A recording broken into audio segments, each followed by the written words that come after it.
أفمن اتبع رضوان الله كمن باء بسخط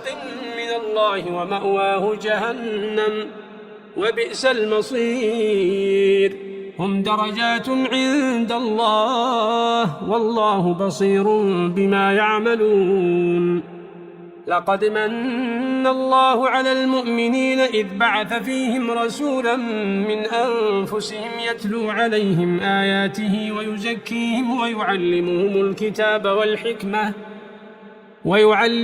الكتاب والحكمة وإن كانوا من قبل لفي ضلال مبين أولما أصابتكم مصيبة قد أصبتم مثليها قلتم أنى هذا قل هو من عند أنفسكم إن الله على كل شيء قدير